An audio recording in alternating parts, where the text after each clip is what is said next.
Olunaku lwakusatu nkwaniriza nnyo kkiriza nkubuuzeeko nti osiibye otya. Nze Sanyu Robina Mweru kandi ne Mebo Mulungi tuzze kukuwa gataliiko nfuufu tukusaba okkalire tutandike n'ebikolwa ebiri mu olunaku olwaleero. Minisita Balamu ayingidde mu nsonga z'omupangisa agambibwa okuzaala abalongo mu Land Road we bagenda ku musaayi. Omuwala oyo babajjeko ndaga butonde. Abadde bakolera ku nguudo emukono bakaabye ng'ab'obuyinza bamenya obuyumba bwabwe.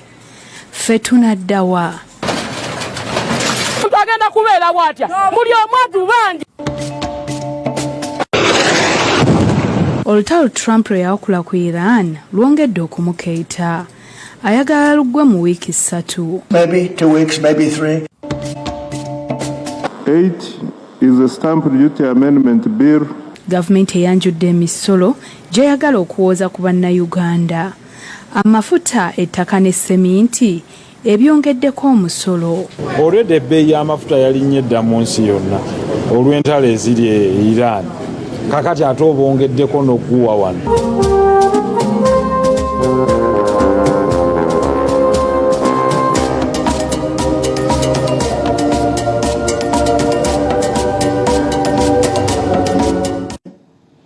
Kale mwebale nnyo okukkalira katunyumye agataliiko nfuufu.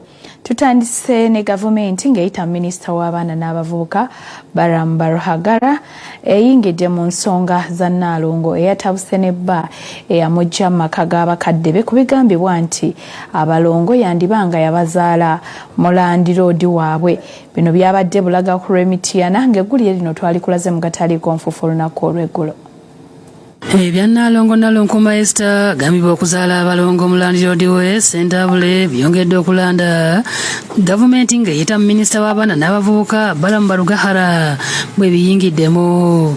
Enkya leero Kathema Mukonga ennyina wa John Ssenkubuge bba wa Nnaalongo eyamujja mbazadde ng'ali wamu ne mulamu wa Nnaalongo nga ye Betty Namugambe bakeddegenda mu ofiisi ya minisita Balamu nga mawe mu kalombo gyodde minisita ennaku mukamwana we Nnaalongo gy'azaala bya mutabani we n'okutuuka okuzaala abalongo abatali babe. Kubanga abadde avuma nnyo omwana oyo musirise byebina ebisajjasajja ebisirise ebitafaayo ne bw'okivuma kitaata okitegeera omwana wange mumanyi musajja musirise namugamba lekera okuvuma omwana wange mpulira bubi amaziga gange gajja mangu era nakaaba namugamba mpulira bubi ng'ovuma omwana wange ddala ngate omugamba abaana si babe. Minisita Balamu asoose kusaasira maama olw'ebyo ebyabatuuseeko era n'asuubiza nti gavumenti yakola ekisoboka abaana bakeberebwe endaga butonde. Abaana bammwe bagende babajjeko ndaga butonde ne bana abasajja ababiri bajjeko ndaga butonde. Tujja kutandika n'omusajja omu ono mutabanyiwo n'omuwala oyo babajjeko ndaga butonde mu laboratory ya gavumenti eya poliisi.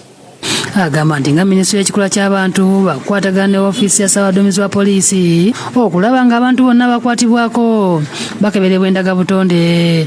Minisita Balamu asabye ba Land Road okomya okuzaala mu bakazi b'abapangisa baabwe nga kino kireetawo obutali butebenkevu. Oli omusajja yawasa omukazi we amuteesemu ebintu, alese ebirabo, alese ebibbo, alese buli kintu gwe nojja n'ojjula ebitali bibyo n'olya buli. Abadde Ssenkubuge agire nga yeesonyiwa Nnaalongo okwewala ebiyinza okuddirira. Kati wabulabe engeri gyeyogeddemu nabadde muwulira yagambye nti abasajja bangi abamukwata kitegeeza ye switch call box tuli avaayo ajja n'akwatako switch n'akwatako kati wabulaba ajja kuleetera watakuleetera siriimu bakwana bajja kuwa obutwa. Minisita Balamu abawadde ebbaluwa beeyongerere naggulo nga gye bagenda okutwala abaana basobole okukeberebwa endaga butonde. Poliisi ejja kifandinga nga gavumenti kekifandinge babajjeko ndaga butonde. Tunasanga nga si babo nga booli nga tubireka ebisigadde tetwagala kumanya.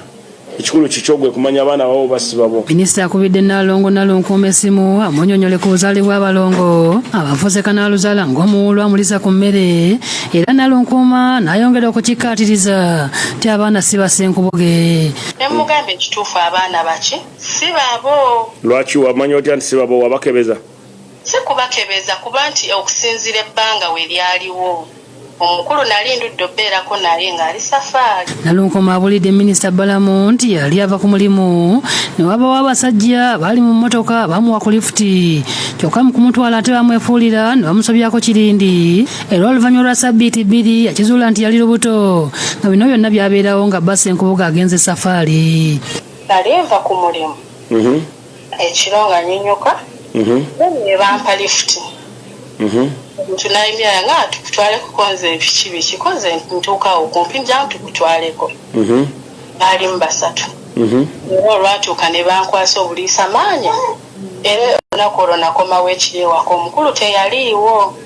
Minisita bwamubuuzizza obanga ensonga eno yagiwaaba ku poliisi Nalunkoma ategeezezza nti yakikuumanga kyama kubanga kyali kiswaza. Omuntu aba akukutte tomanyi nti poliisi omulimu gwayo gwa kunoonyereza kukwata abe bakutte. Minisita abuulidde Nalunkoma nti abaana bagenda keberebwa omusaayi kyokka n'awulikika nga atakisimbye. Ngenda kubawa ebbaluwa Mugende ku poliisi mbakuggyeko ndagabutonde n'abaana bo n'omwami mwennyini poliisi etuwe ripooti wenamba lotuwa ripooti omusajja omwesonyiwa akole ebibye naawe okole ebibyo. Ssaalongo Ssenkoboge ne banne beebaziza minisita Balamu ti kati bandifuna ku bwenkanya.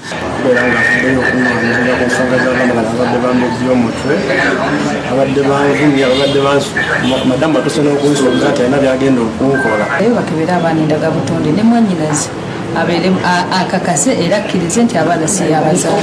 Kyokka mu kubalabya amawulire agataliiko nfufu olunaku olw'eggulo basabye abawala okubeera abagumiikiriza nga n'abaala bawabudde abawala batanategeka obutayingira bufumbo nti kubanga si bwabanafu. Bannange bakyala bannange nyongera okubeera nga mbajjukiza nti temwekuumira nnyo mu bikolwa bya bwenzi kubanga ennaku zino ndagabutonde yajja ate teri kintu kibi nga ndagabutonde kuvaayo ng'omwana si wa musajja ate ng'oli mu maka. Nyongera okubeera nga mbajjukiza nti nomubeera muyina ebibakema wabweru eyo n'ogamba ono omwami kampe kino omwami ono kampe kino muyige okwekolerera. Abudu Muwonge yakusakidde eggulo eno ku Lwabukedde TV.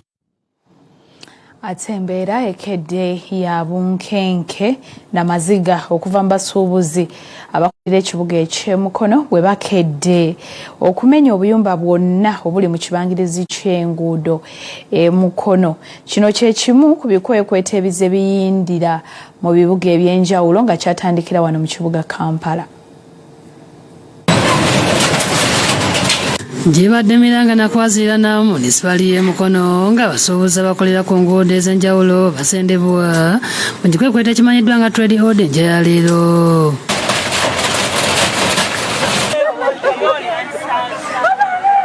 Tugende tufe tudewa nze asasulira abaana school fees mama wange talina kyalina nze amuwa buli kimu akanteekateeka alimevingiti agenda kubeera bwatya muli omu atubanja. Embambi egenze okusala nga poliisi n'amagye batuuse dda ku nguudo okulaba nga ekikwebero kino kigenda mu maaso era nga tewali aleese effujjo nga kikolebwa okwawukanako n'ebyabadde bweyogerera olunaku olw'eggulo. Kyokka waliwo abasuubuzi abazirise olw'emmaali yaabwe nga balaba etokomoka era abamu babayoddeyodde okubaddusa mu malwaliro. naye bazze buzi ne babalumba tebabataddeko x that is direct sabotage. Guno omusango nereera yagwa ebibuuzo agukola ki agusinga kale n'olwekyo ffe abantu ba community eno tugenda fayiringa case. Waliwo omukyala abadde afumba emmere ngono kabuze kata guleeda emubikire mu woteeri ng'agezaako okutaasa emmere gy'abadde amaze okufumba era bamuseeyo busisi ng'agezaako okulwanirira emmaali ye.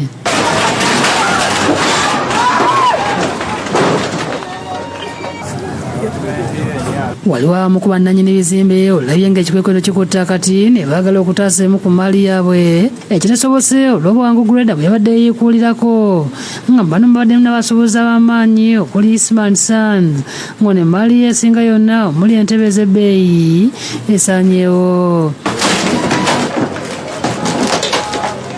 Abakulembeze baffe tubadde tubasaba n'obuwombeefu ekituufu tuli mu mabanka. Teri muntu akola nga tali mu banka, teri muntu alina mulimu nga talina bbanja. Kitegeeza toba mukozi. Olw'okuba nti akadde tetwafuna akadde kamala. Wanene kutunda furniture. Kapito yenna ebintu ebisinga kale tufiiriddwa ssente nnyingi. Abasobozi balaajanidde pulezidenti okubataasa abafunire bateeka kubanga emaali gyawadde nayo neeweddewo kati newadde bajja ensimbi anti bamanyi kyakuzaako. bayingidde buyingizi nti nebimenya obo si bwenkanya buntu bulamu tugenda sasuza kilooni. Gavumenti etuyambe ettaka lyetwagiwa ku bwereere naffe etuddize ku ssente tetumanyi kyetugenda kuzzaako.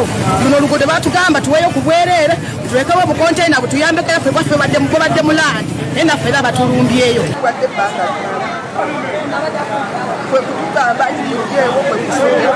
Nibatwononera ebintu byaffe ebyo omuntu agenda tutandikirawo nga n'akayiba konna bakasaanyizaawo. Nkubira gavumenti omulanga eyambe ku bantu baffe ebali nkuba ku nguudo kati nga mukono terina katale esobole okuba nga ezimba akatale kanoko mu kiko. Abantu n'erubawutawo nga abantu balwana baliko escape route omuntu waayita okukola ki okudduka. Kati ekintu ekyabadde kisookeddwa okukolebwa nti bagenze paka mu byalo almost abantu oba oliawo gye bandiddukidde ate bagobayo bakiyimirizza. Era abantu ebintu ebikoseddwa mulimu Kayunga Road, Kiko Market, Kikooza, Wantoni n'ebirala ebisangibwa municipali y'e Mukono. Ssentebe wa NRM e Mukono Haji Haruna Semakula ne ssentebe wa NRM wa municipali y'e Mukono John Baptist Wamala bakubaganya mpaka ku kikwekweto kino. Yala kubagumya nti ensonga eyo tugikutte bulungi era mu bulime kubeera nga mulibeera liikirivu. Twakkiriziganyiza ne town clerk abantu agenda bafunira ebifo bagenda obateeka so si kubasengula busenguzi. Abantu bafa ababadde bateeka bwe bayita obutale bw'omubuulo ng'esseeta babafunidde ebifo ebirala nga ekyo ekifo ekkubo ly'omulufula era ligenda kukolebwa bulungi bateekeeyo engoye zaabwe. Ng'ayogerako eri bannamawulire enkya ya leero ku lutikko y'abatukuvu Filipo Nandereya egenda mu maaso n'okuzimbibwa omulabizi w'e Mukono Enos Kitto Kagodo naye tasiimye kikoleddwa bw'ategeeza nti kijjidde mu kiseera ekizibu na n'abasobozi tebalagiddwa batuufu waakudda. Njala kusaba busabi era gavumenti local governments abantu nga tobateekeddeteekedde gye balaga ate abantu abamu baluddeyo nnyo. Omuntu wabadde amanyidde wajja ensimbi kati bw'ojja n'omugjawo bujja mu myezi nakyo tekiba kya bwenkanya ate nga tomulaze waalaga. David Musikalyankolo ne Henry Nsubuga bebakusakidde eggulu eno ku Lwabukedde TV. Ye President wa America Donald Trump akinoganyiza nga bwe bateekateeka okuva mu mukago ogwa NATO kuba tegukyayina makulu ate nga tegumuyambye mu lutalo luno olugenda maaso mu Iran. Trump era ategeezezza nti ateekateeka okumaliriza olutalo mu wiiki 2 zokka. Pulezidenti wa America Donald Trump ategeeza nti America egenda kuleka Iran mu wiiki 2 oba 3 okuva kati nga gavumenti eriyo tekyasobola kukola byakulwanyisa bya nyukiriya okumala emyaka egiwera. Americans are feeling the effects in the interim. And they're also feeling a lot safer. What is the plan to bring them back down? All I have to do is leave Iran, and we'll be doing that very soon, and they'll become tumbling down. We hit them hard. We got rid of a lot of the radicalized lunatics along the strait. But if they want something, but I would say that within 2 weeks, maybe 3.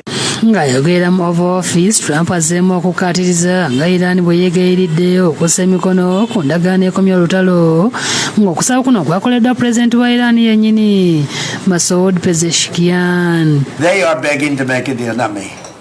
They're begging to make a deal. And anybody that saw what was happening over there would understand why they want to make a deal. But they say, oh, we're not talking to them. Anybody would know that. And only a total fool. And they're not fools. They're very smart, actually, in a certain way. And they're great negotiators. I say they're lousy fighters, but they're great negotiators. Trump agamba nti kirina okubaawo singa Iran ekkiriza okuggula akagolomolo aka Strait of Hormuz. Trump era ategeeza nti bali mu nteekateeka ey'okuva mu mukago ogwa NATO kubanga tegukyalina makulu. Ebigambo bya Trump bikaatiziddwa Pulezidenti Pezeshkian ng'ono agambye nti beetegefu okumya olutalo kasita abalabe baabwe baneeyama tisiba kuddamu okubalumba.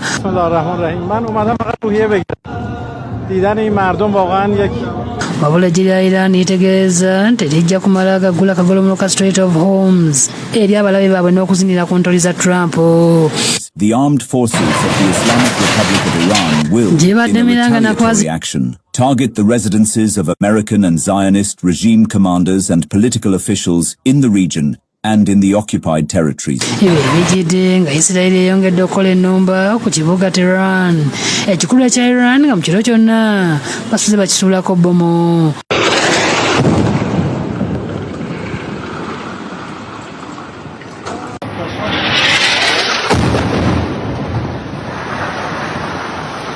Kyokka ne Iran nayo tetudde ng'esindisa emizinga egy'amaanyi Isirayiri era kabadde kabugootano kennyini.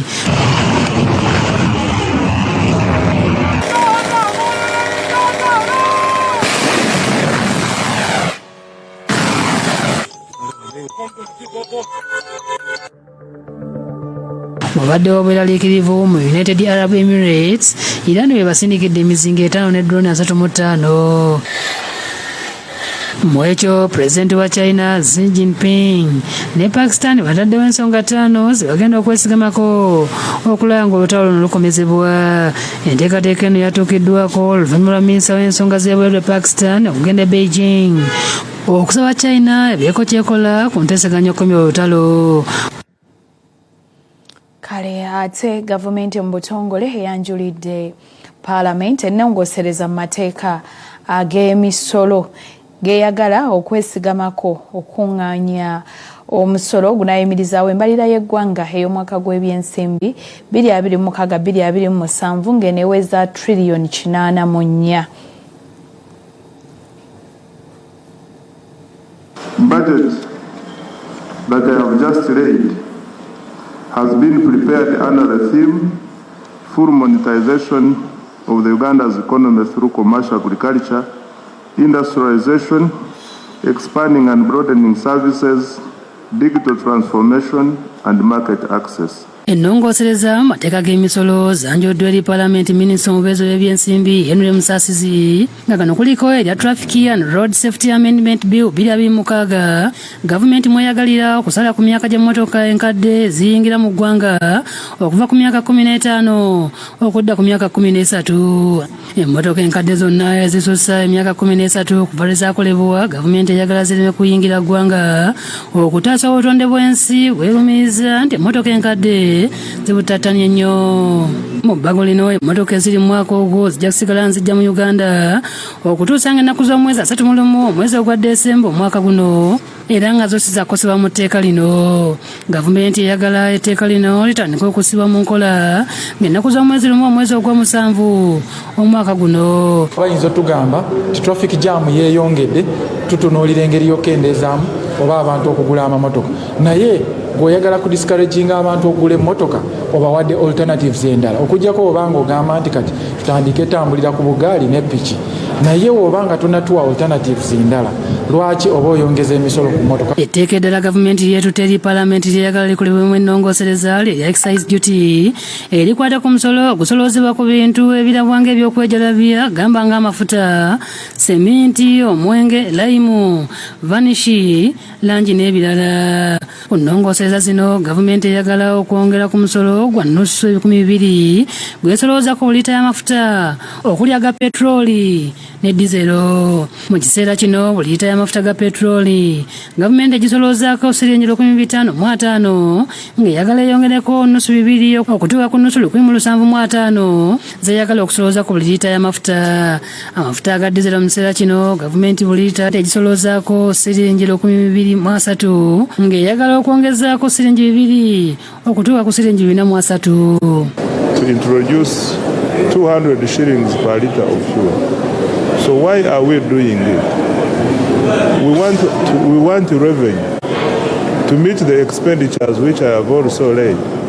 Seminti gavumenti eyagala okwongerako omusolo gwesolooza ku buli nsawo eweza kilo 5 nga buli nsawo eyagala omusolo gwongezebweko nusu 15 okuva ku 5 ebibaddewo ku buli nsawo. Omusolo gw'omwenge omuka ate ogw'ebbeeyi gavumenti eyagala gwongezaako omusolo okuva ku nusu 107 buli liita okutuuka ku 35 buli liita.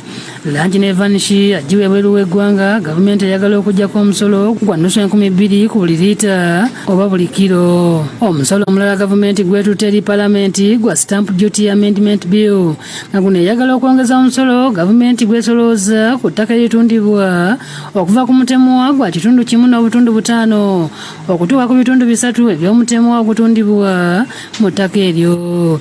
Omusolo omulala gwa Pay as you earn oba peeyi oguwoozebwa ku bantu abafuna omusaala nga guno gavumenti eyagala erinnyise omutemwa gw'abantu abasookerwako okuwa omusolo guno okuva ku nnusu $23.5 okutuuka ku $33.5. Pay as you earn is subsidizing or exempting the people who earn less than 335,000. Those are being exempt from pay as you earn. Gavumenti egamba nti nekikoze olw'embeera y'obulamu n'ebyenfuna ekyusekyuse ennongoosereza mateeka g'emisolo zino. Sipiika wa Paalamenti Anita Among asindise eri akakiiko ka Paalamenti akalondoola ebyensimbi n'enkulaakulana y'eggwanga okutandika okwekenneenya limu ku limu omuli n'okwebuuza ku bakwatibwako oluvannyuma kaze eri Paalamenti eyawamu ebivudde mu kwekenneenya ng'ennaku z'omwezi 21 omwezi guno. All the tax and revenue bills that have been tabled by the Honourable Minister are referred to the Sectoral Committee of Finance, Planning and Economic Development for consideration and report back to the House on 21st April 2026. Kyokka ababaka betwogeddeko nabo bagamba kino kyennyamiza okuba nga kigenda kulinnyisa ebintu mu bulamu bwa bulijjo naddala omusolo ogw'ennusu 2 ku mafuta. Mu byo kitegeeza ki nti gavumenti eddirire already ebbeeyi yapaaluuse kati bw'oyongerako bino ebibiri tulina kye tuyita fuel led inflation, ebbeeyi y'ebintu okulinnya olw'okulinnya ku bbeeyi y'amafuta. Kakati gavumenti bw'oteekako omusolo abadde akuleetera omusenyu ku sayiti, amataffaali, ow'emmere, owa buli kimu, agamba buli kimu kyakoze eki. Okuteeka omusolo ku software owa technology kibi nnyo kubanga it's a disincentive mu innovation. Ati omwana w'omuddugavu omuyiiya omuto ayitewa abayiiya bu platforms bwabwe abayiiya kinabo ba competing ne ba Elon Musk. Omuvubi gwenkiikirira kakati babajjeko n'amaato n'ebirala n'ebikozesebwa byonna babibajjeko agenda kuyiiya afuna eryato n'obutimba obutuufu naye amafuta bagataddeko nnusu 2 bagataddeko omusolo mungi. Omubaka wa Mbale Industrial Division Karim Masaba ayogedde ku musolo gwa langi ng'ogenda okulinnyisa ebbeeyi y'amayumba nd'okukalubiriza abavubuka abagala okwezimba era nga bagusimbire kuli agutuuse mu kakiiko k'ebbalirira. Tusuubira nti guno omusolo oba omusolo gavumenti gweri mu kupropozinga ku bintu bino ebizimbibwa tekyandibaddewo mu kaseera kano kubanga amazima ebintu bino already bya bbeeyi, amayumba ga bbeeyi, tukyalina shortage mu housing unit nti amayumba ge tulina mu ggwanga matono nnyo okusinziira ku demand. Rachel Nakasi yakusakidde eggulu eno ku Lwabukedde TV. Kale webale nnyo omusasi waffe katikiriza nkusonire ku ebyo ebiri mu lupapula oluganzi olwabukedde olwatuuse dda ku katale. Bukedde aleese ebiri mu budget minister gyayanjulidde Parliament nga muno mulimu emisolo egyongezeddwa ku bikozesebwa mu bulamu obwa bulijjo. Bintu ki bye twogerako? Mulimu butto, seminti, grouti, amafuta, biya n'ebintu ebirala bingi ebikozesebwa mu bulamu obwa bulijjo. Bukedde akuleetedde era nga akwongera okulagira ebyo ebyanjuliddwa mu mbaliriro mulina omusolo ku bayimbi ne bannakatemba. Musolo ki gwenkana gutya?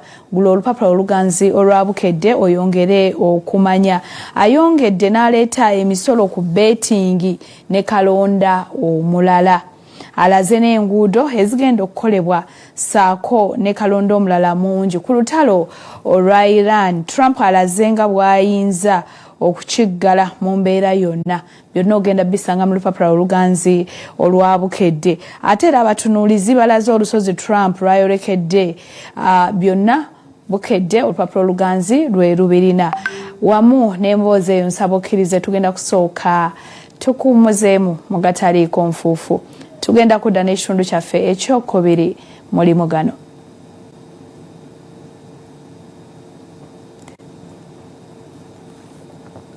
Njagala kubebaza tugenda ku mulamu kyekitundu kyaffe ekisoose tudde n'emboozi yaffe emboozi zaffe endala tovaawo. Songovu nga buli omu alumiriza munne obwenzi bwa mwami kulemererwa kusasula bbanja lya banka nga kati asazeewo asinge ennyumba y'amaka. Abafumba abayogeredde Bisongovu yenituuyirirwe nebba David Mwesigye ab'emugongo mu tawuni kansula y'Ekyengera nga kiddiridde omukyala okwekubira enduulu ng'alumiriza bba gw'amaze naye emyaka 3 mu bufumbo okwagala okumutundira mu nnyumba n'abaana 8 be yamuzaalamu olw'ebbanja lye yeewula ne limulimu okusasula. Kati bwe nali ndi awo ngenda okulaba omusajja wa bbanka nga ngamba kaakati sente ngamba kubira nannyini kajjayo looni genda omulabe. Luyirirwa ategeeza nti omwami wetu Mwesigye yeewola ssente obukadde 25 mwaka gwa 2024 nga zaali zakwera baana era nga bbanka yamuwa ebbanga lya myaka 2 nga azizizaayo ekintu ky'ataakola wabula bwe yalabye nga biganye n'ateeka ennyumba yaabwe katale kyagamba nti tayinza kukikkiriza kubanga ennyumba y'abaana. Omusajja yeewola looni n'asaba musayiningire tuweerere abaana nga batudde ebbanga ddene. Omusajja bwe yakwata kasente yalaluka bulalusi zaali $225,000 bwe yasasula installments 2 n'alekeraawo okusasula sente ezo. Kati yo munde nesigala ng'eyakimulatinga. Omukyala agamba nti omwami woono yabasuulawo okumala emyaka 7 era yabadde atoba n'abaana kyokka omusajja bwe yadde ewaka yamutegeeza nga bwe yali ayagala abaana badde ku ssomero yadde nga ssente zaali teziriiwo. Bwatu n'amutegeeza nga bwe baali balina okwewola basobole okubazza ku ssomero era kwe kwewola ensimbi ez'obukadde 25 kyokka n'amuwaako obukadde 3 n'atandika okulunda enkoko kyatamanya nti kaali katego. Bw'aba ayogera gamba looni twakirya 2 naye nga mu butuufu looni eyo bw'aba yampaako $3,000,000 ye n'alya $2,000,000 ddala tuba twagirya 2. Ono ayongerako nti babo yalaba nga bizinensi y'obulunzi etambula bulungi enkoko zonna n'aziggyawo n'ebiyumba byonna n'abimenyamenya. Teyakoma ku ekyo n'apaakinga n'emiti n'amabaati ebikwatagana n'ekiyumba ky'enkoko byonna n'abisengula n'abitwala n'abitunda n'anziza ku 0. Omukyalo n'ategeeza nti bba yamubuulidde nti ennyumba yagitunza obukadde 70 ng'agenda muwaako obukadde 15 ng'ekisigalidde kya mukyala kuteekako mukono. Ye omukyala kyaganya okukkiriza ng'agamba nti ye talina gy'alaga n'abaana bw'ati n'awanjagira bekikwatako ab'enjawulo okumuyamba afune obwenkanya.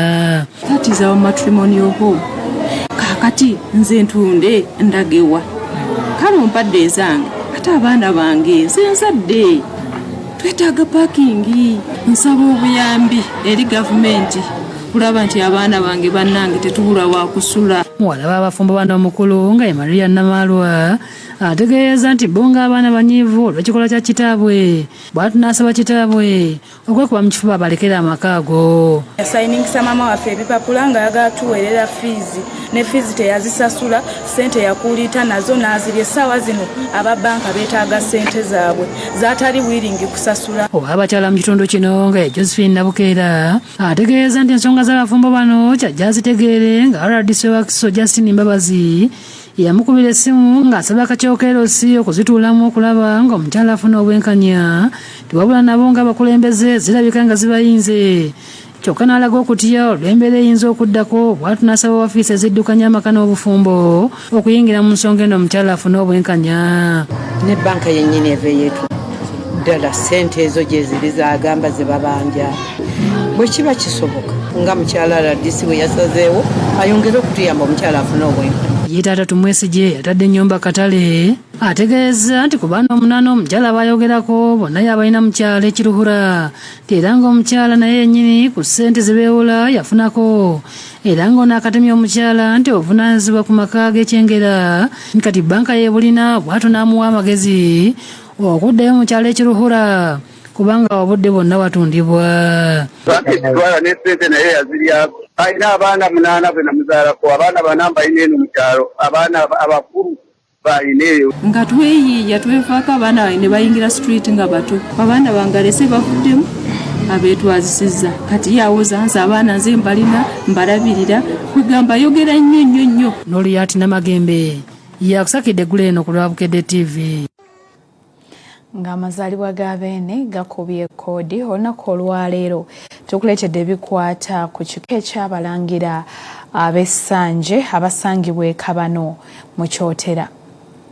Tugogolesa kabaka waffe kulika ku mazaalibwa go abayimbi tusaakanye Katonda sebo okuume muwenda taata waffe awangaala emyaka kafukunya. Nga tusembirira amazaalibwa ga Ssaabasajja Kabaka Ronald Mwenda Mutobe okubya agensa mu Mogomo. Leero tukuleetera ebikwata ku b'ekika ky'abalangira ab'Essanje abasangibwa e Kabano mu disitulikiti y'Ekyotera e Buddo. Abalangira n'abambejja bava mu Kabaka Kibi Kaganda ng'embuga yaabwe esangibwa ku kyalo Nakagongo mu Luka ogw'e Kabano Essanje mu Gombo Kasasa Ekyotera.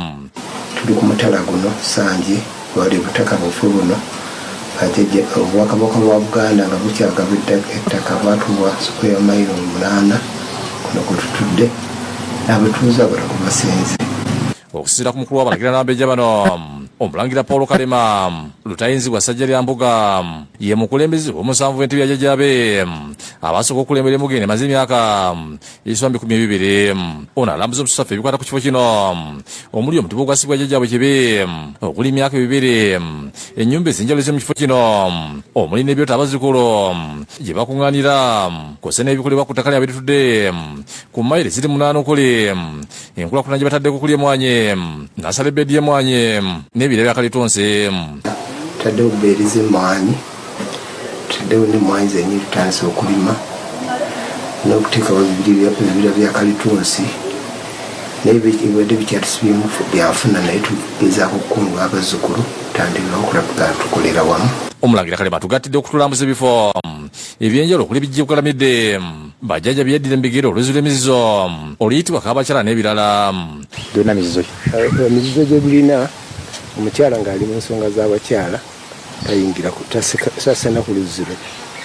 Omusajja omuntu yenna omulala nga naakalibira nga budde tasena ku luziro. Omulangira Kalema alamuludde ku bikwata ku kifo kino n'ategeeza nti bakyakola ekisoboka okwongera okuzimba ekiggwa kyabwe kino naye nga bakirina okusomozebwa mu byensimbi. Tulina enteekateeka y'okukunga abalangira n'abambejja bonna gye bali mu bitundu byonna tulabe nga tukulaakulanya ekitundu kyaffe pulojekiti zitwagala okukola ez'emmwanyi ez'okulunda okuzzaawo ebizimbe byaffe byetagala okutereeza. Mu nnyumba emu eyitibwa Buyono tusanzeyo Omulangira Paul Bulongo n'atubuulira obuvunaanyizibwa bwe. Kati wabeerawo emikolo nga gino nze njokya ennyama ya muno tebeerako munnyo ate n'ekirala ennyumba eno Buyondo tekubibwamu nduulu n'owabanga omulangira aseeredde. Abalangira n'abambejja bale tusanze mu kifo kino nabo boogedde ku kifo kiri bakaleza Ssaabasajja Kabaka amazaalibwa bagensa mu ogumu amalungi. Njozaayoza Ssaabasajja Kabaka empologoma ya Buganda okuweza emyaka 70 egy'obuto wangaalaye Ssaabasajja Kabaka. Tuyozaayoza Kabaka waffe olw'okutuuka ku kkula lya emyaka 70 nga tugenda kudduka n'emisinde. Tuyozaayoza Ssaabasajja Kabaka okutuuka ku myaka 71 Mukama Katonda amuwangaaze. Anyongera okwagaliza Kyukyu Magulu Nyondo Ssaabasajja Kabaka wa Buganda yonna gy'oli kwagaliza amazaalibwa amalungi ag'essanyu ag'emirembe. Omulangira Kalema yeebaza Pulezidenti olw'okuzza Obwakabaka n'ayagaliza Nnamunsi amazaalibwa amalungi n'okwongera okumusabira obuwangazi. Okwebaza Pulezidenti Museveni yaleeta Obwakabaka bwa Buganda ate ne tuyozaayoza Ssaabasajja Kabaka wa Buganda atukulembedde bulungi ne Maama Nabagereka n'abaana b'engoma ne Katikkiro waffe atutambuliza emirimu gyaffe obulungi.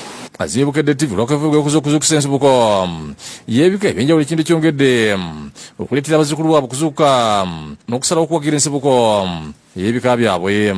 Kedde tugyebaza nnyo ne kampuni yonna ebatambuza omulimu omunene gwekoze okutambula buli wantu wonna gye tuli nesobola okutuba betutuuka.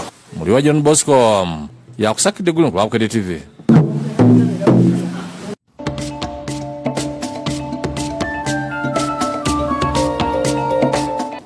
kale ekitundu kyaffe kirala ekyagataliiko nfuufu. Entiisa ebutikidde abatuuze ku kyalo Kibikke ebutuntumula mu disitulikiti ey'e Luweero bwe bagudde ku mirambo gy'abantu babiri nga bano bafiiridde mu kasiisira ke baazimba mu nnimiro. Kiteeberezebwa okuba nga babiri bano baafudde ekiziiro. Entiisa ebutikidde abatuuze ku kyalo Kibikke mu ggombolola ebutuntumula Luweero bagudde ku mirambo gy'abantu babiri nga bafiidde mu kasiisira gye baazimba mu nnimiro nga gye bali basuulamu. Bano okutegereka kiddiyo omutuuze abadde agenda okulima bw'agudde ku omukwabo abadde basuula mu nsiisira ng'ate abo nga yamutegeeza nga banne bwe baafudde nga yatemeza ku ssentebe w'ekyalo Abdul Kimuli. Awa bbiri nfunye omuvubuka ayitibwa Musa awamu ne Kazibwe ne bagamba mu kyalo kye mulimu abantu babiri abafiiridde mu nnimiro. Abagezi kuliko Grace Nalwa mu myaka 43 ne mwanyi ekyadde nsobi emyaka 65 ate mu kansu ya Nabbanja Saida asimati nadise mu ddwaliro Luweero. Okusatu tannafa Nabbanja Saida ye mukyala wa Nsobi oyo alimu afudde. Omuvubuka abadde ne mukyala we oli mwannyina. Oli omukyala mwannyina wa Nsobya ate nono omukyala omulala Nabbanja ye mukyala wa Nsobya. Okusira ku bwatuze abasatu bano wangalya ku kyalo kya Mbogo ebutuntumula okutuuka okufiira ku kyalo Kibikke badde bagenda kukola bijanjalo bye balima mu kibanja kyabwe era mu nnimiro badde bazimba akasiisira ketundu balimi basula. Ene Kibikke nga bavaayo eka balimira eno era ffe tubadde tumanyi bali mu nnimiro naye olwaleero lwe tufunye amawulire nga batugamba nti afudde basoose tubikira omu ne tuwakana. Tulima bulungi nnyo olulimbi ng'era tewali kibaluma nembasiiba neezaayo ewaka kati mbadde ndi waka ne bambikira ne baŋŋamba yafudde. Kisoose kisesingirawo kubanga leero mbadde nkimanyi nti lunaku lwakulimba. Okusira ku ssentebe w'ekyalo kya Mbogo abagezi gyabadde babeera Dani Kyambadde muliko okufuka abatuuze be akafunye ku saa 12 ez'okumakya okuva ose y'ekitundu kyokka abantu badde balowooza abasanyira ku mutwe olw'okuba olunaku lubadde lwakulimba. Kitegeera oba sigiri oba waliyo ekirala oba kiki kati oli anaaba awonye anaatubuulira naga nti bano ekyabadde bwekiti ne bwekiti oba n'abapoliisi bana bamaze obbakebera nabo banaatubuulira nti abantu bano bafudde kino. Nalwama afudde konze oba lunaku lwakulimba balimba nabagamba towakana era netudduka emisinde tukaffe tumala kutuukawo ddala nga kituufu bafudde. Ayogera kiki abatusingako ku myaka n'okubitegeera mbagamba nti guyinza okuba nga mukagwa sigiri abala bagamba ddagala lirimu wabula okuba nga tuli bakugwe so genda tugirekedde abakugwa basinga okugitegeera. Omwogezi wa poliisi mu Savannah Region Samo tulina mazima akasiza bino ategeeza nti poliisi bakalina okunoonyereza okuzuula ekituufu ekisse bano kyokka asaba abantu okukoma okuyingiza esigiri mu nnyumba kubanga abantu bangi abafudde mu ngeri eno. Tuzze nga suffocation ono bekiziyu kizze nga kita abantu baffe tusaba nti at least baboosi bona abakozesa abantu abo bewala okusula mu tenti oba bwoba osuze mu tenti toyingiza sigiri. Poliisi gy'emiramo egitwalira mugwanika Luweero okwongera okwekebejjebwa. Masitula Navuga yakusakidde ggulo ku Lwakere TV. Ate poliisi Kiryandongo ekubye tiyagasi mu bbanga okugumbulula abayizi aba Kibanda Secondary School nga bano babadde beekalakasa nga bawakanya okwatibwa kw'abasomesa bwabwe bana. Abasomesa bano bakwatiddwa ku biragiro bya RDC oluvannyuma lw'okugamba nti babadde bajja ssente ku bazadde ate ng'essomero lya gavumenti.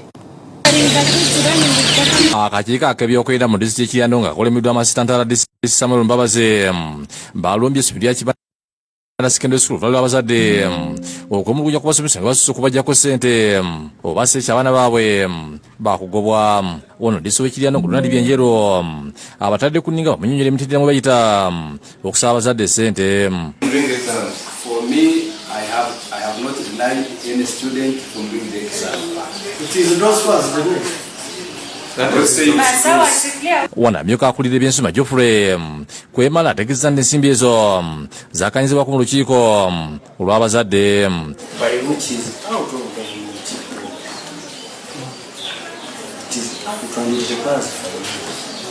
So there are those ones. So we are ready.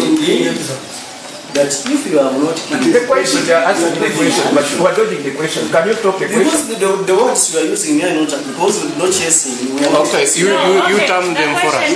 You term those words for us. We are reminding. Give us a clear word. When you are chasing them. No timaze abatwala ebyokuyingira bwe batyo nibalagira abasomesa abogerwako beyanjire ku poliisi bagibweko statement abasomesa bano kuliko Jime Akena Olusalatu Haise Geoffrey Kwemala ne Friday Paulo.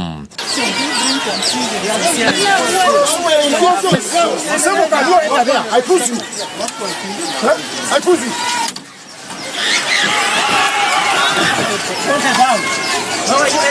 Omu ku bazadde William Madriko ategeeza nti abazadde bagibwako ensimbi wakati w'emitwalo 15 na 20 nga za PTA nga yetekuliza kyamisana. Hati ekyokusomoza tuyizire kusanga nti abaana bakutudupa, abaana tebakoraki, tebakubahereza ebizaamu, bakubabinga bubinga.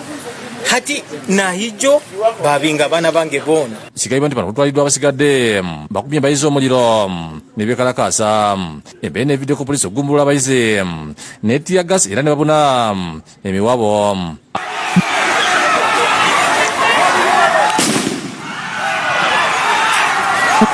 Aladisi babaza ategeeza nti tebayinza kutuna butunuzi nga bazzi bafuna okwemulugunya ku basomesa ku ssomero lya gavumenti babe bajja ku bazadde ssente. Gamba teri kukola kikukyajinga omwana ena ssente.